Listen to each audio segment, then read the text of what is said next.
Sam broke my heart. I thought he was the Mark Zuckerberg of crypto, the revolutionary, the way Mark was on social media, but he turned out to be the Bernie Madoff. It was very, very sad, you know. It's interesting because Michael Lewis is out with a new book right now, and I watched Michael's interview, and Michael believes that he was a very well-intended guy. Yeah.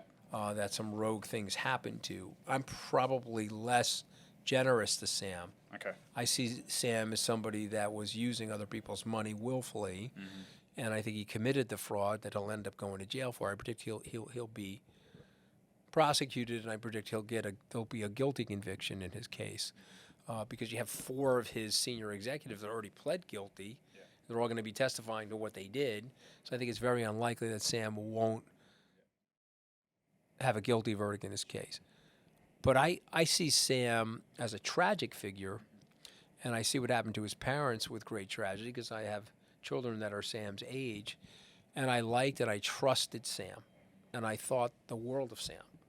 And I thought that what he was doing with the effective altruism, and I thought the way he was thinking about things was the appropriate way, and I enjoyed his company, and he was incredibly smart. So I'm not going to be one of these people that revises history. I was at a luggage, conveyor belt baggage claim in a European city, and the woman came over to me, and she said, "Oh, how could you not know that Sam was a fraud?"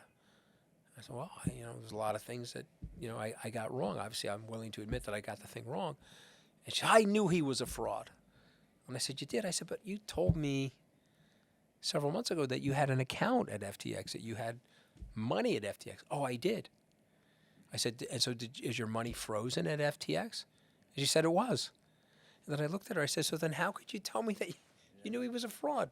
So you see, what happens in our society is we revise history to make ourselves look good.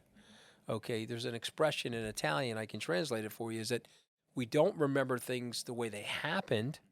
We remember things the way we need to, not the way they actually happened.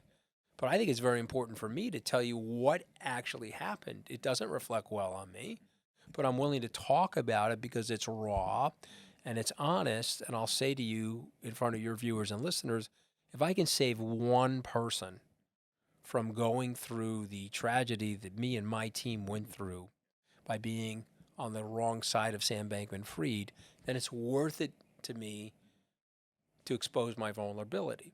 I find it ironic that you have leading venture capitalists and leading sovereign wealth funds and all their crisis management PR teams tell them, don't say a word and pretend it didn't happen and it'll blow over in 2 years.